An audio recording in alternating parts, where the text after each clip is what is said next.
Gillette, Wyoming, a small town, quiet place where people leave their doors unlocked, where the biggest crime might be a stolen lawn ornament. But on January 20th, 2025, something shattered that illusion. A phone call to 911. A man eerily calm, admitting to a horrific act. I shot my sister. We are now in the twisted mind of Vincent Hackett. Now there's an ironic name.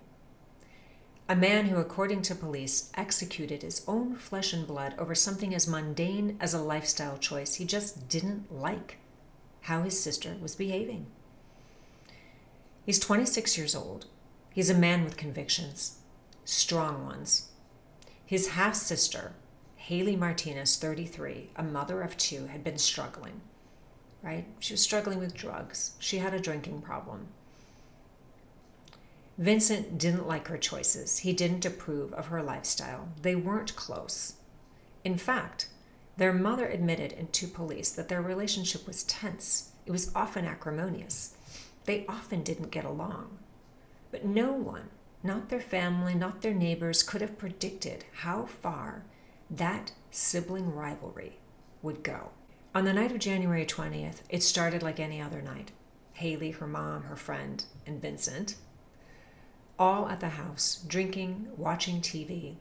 Kind of begs the question why these siblings were together at all, but Haley's kids were playing nearby. They were unaware that their world was about to implode, right? As often happens, it's the contrasts that are kind of interesting, right?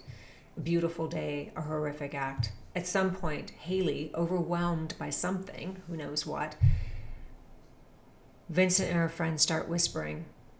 Was it about her? She gets paranoid, right? The way she raised her kids, her choices, whatever it was. I mean, we'll never know, but she perceived it as bad, and it sent her into a rage.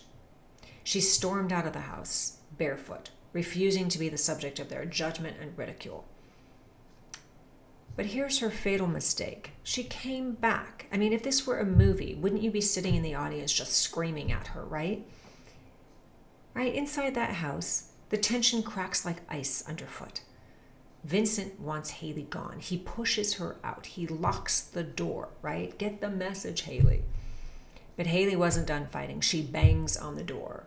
She demands to be let back in. She's screaming. And then the door swings open and Vincent shoots her in the face.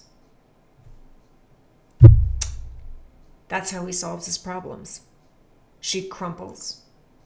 Her mother, frozen in horror, her two children watching, right? Two more shots. Bang, bang. Deliberate, calculated, cold-blooded.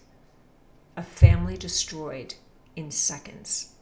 After the smoke clears, Vincent turns to his mother and he says, "Give me a hug. I'm going to go to jail tonight." I mean, that is diabolical. Not an apology, not an ounce of regret, just a statement of fact, right? The pathology here is just chilling. It's not a crime of passion. It's not a blind fit of rage. It's an execution, rational and measured and deliberate. Now, prosecutors, of course, are going to have a field day with this because Vincent has no viable defense, right? This isn't self-defense. He can't argue that she pissed him off or irritated him. Haley wasn't a threat. It's not insanity. Vincent knew exactly what he was doing. It was cold and deliberate, and he wanted to shut up his sister, so he did. He admitted to everything. Was it alcohol-fueled? Maybe. Maybe that's where his defense will go, but it's not a defense. You know, drinking is not a defense. Plenty of people drink. They don't go out shooting their sisters in the head, hopefully. Vincent's own words are damning, right? He knew what was coming. He accepted it. He accepted the consequences, and he didn't care. And so that begs the one question that everybody's asking. Why? Why would you do it? Why would you do it? Why does a man wake up one day and make the choice to shoot his sister in the head? Make the choice that her life choices are just worth him losing his life over, his liberty over, right? Vincent Hackett now sits behind bars. He's facing 20 years to life in prison. The family is torn apart. His life is torn apart. A town is left with questions. Who is Vincent? Who was Vincent? How does a brother become a killer? What, propels that kind of hatred? This is where it becomes really difficult to be a defense attorney. I mean, if Vincent Hackett was appointed to me, I'd be wanting to get under the desk. I'd be wanting to cry. I'd want to voluntarily absent myself from court. And believe me, I've had cases like that. I've had cases where I want to raise my hand and say to the judge, hey, can I be excused? Because I don't want to go through with this charade. But, and you hear it all the time. Well, everybody's entitled to a defense. Everybody's entitled to, have a fair trial. Everyone's entitled to the constitutional rights that everyone has. But you know what? The reality is sometimes there's just nothing that you can do. Nothing that is going to make this case, A, fair, B, go away, C, not be a huge waste of taxpayer time and money.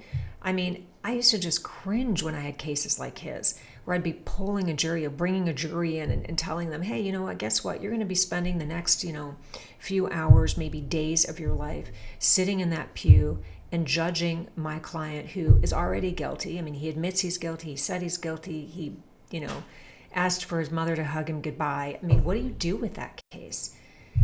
Especially in situations where the prosecution doesn't offer a plea. I mean, they don't have to offer a plea. It's not obligatory.